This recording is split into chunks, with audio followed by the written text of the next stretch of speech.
Okay, calm down. Paramedics from the Palestine Red Crescent dig through the earth of southern Gaza. They're recovering the bodies of their colleagues killed by Israeli forces. On March 23rd, first responders were dispatched to this area of Rafah. When they arrived, Israeli soldiers opened fire.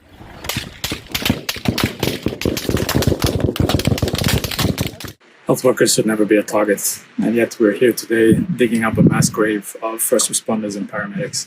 On March 31st, the IDF provided a statement to Fox News saying, quote, several vehicles were identified advancing suspiciously toward IDF troops without headlights or emergency signals.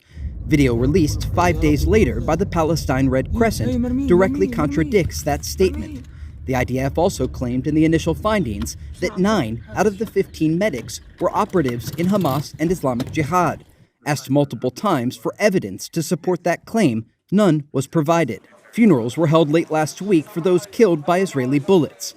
Families mourning the dead, mothers trying to make sense of the senseless. He went to save the martyrs and injured, and we've been waiting for him for a week. We were told that he was either martyred or injured, but I realized that they had killed them from the very first moment. They had killed them and buried them underground.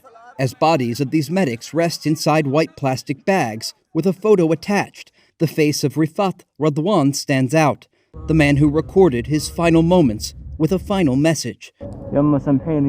Forgive me, Mother. This is the path I chose, to help people, he said.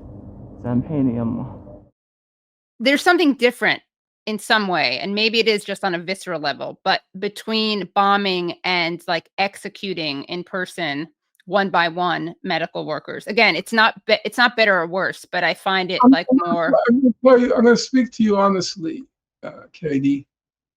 I know you'll be surprised to hear this. I don't know what happened. I didn't read it. I didn't watch it. I heard about it, but I can't read it because it emotionally depletes me and puts me in a defeatist mode. And I know I have to continue, notwithstanding the apparent hopelessness of it all. So now when you tell me they were executed one by one, I wasn't even aware of that. I met with some of the medical workers who went out knowing that they would be targeted and in Gaza. And I remember in particular a mother and her daughter who used to go out in the ambulances and the medical relief cars, and the quiet bravery and courage. They don't wear it on the lapel. They don't wear their sorrows on their lapel, and they don't wear their courage on the lapel. Very low-key, always carrying themselves, acquitting themselves with dignity. I will tell you, of all the things I've read, the thing that gets me the most is during the Great March of Return in beginning March 30th, 2018, because it was overwhelmingly nonviolent, it was festive. People camped out, they brought tents, there was circus performances. And this was, for your listeners, it was an attempt, among other things, to break the siege of Gaza by non-violently walking to the perimeter fence that caged them in. And when you read the accounts by authoritative sources, the International Commission of Inquiry, Israel lined up along the perimeter fence its best snipers. And they later boasted that every bullet hit its mark. That's what they said. Every bullet landed where we wanted it to land. And who did they target? Well, according to the Independent Commission of Inquiry, They targeted children.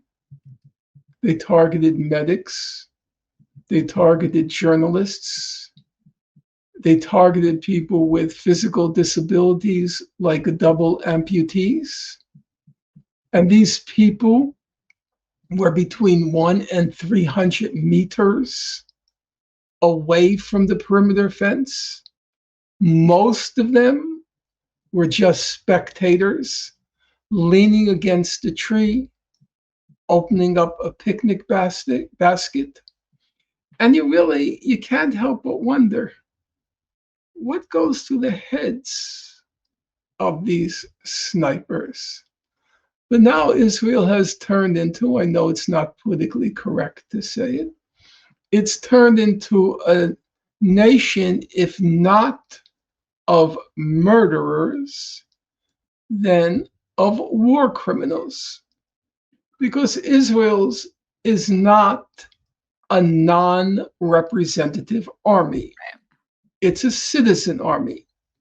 During the war in Vietnam, those who opposed it, when atrocities occurred, which they did on a daily basis, and occasionally an atrocity actually got media attention.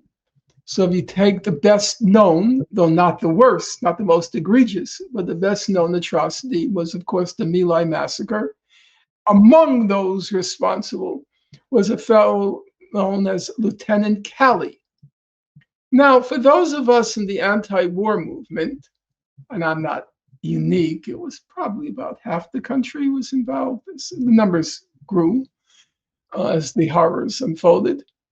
We never saw ourselves as implicated in what Lieutenant Calley did, because in our minds, he was white trash from somewhere in the South. That's how we assimilated Lieutenant Calley.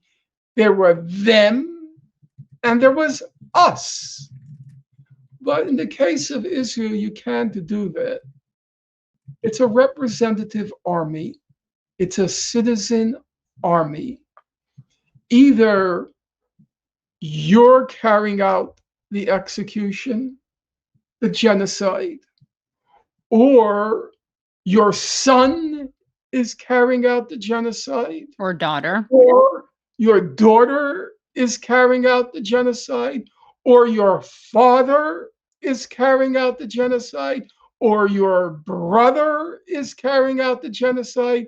And there's no question or quarrel that were they, the relatives, in the shoes of those who are carrying out the genocide, they wouldn't be carrying it out reluctantly. That is factually untrue.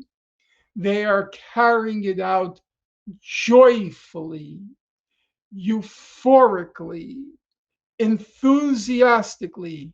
They're posting the horrors committed by them all over the social media, in the knowledge that they're not going to be ostracized for posting what they're doing. Their pop singers compose songs like "May Gaza Burn," "May Gaza Burn,"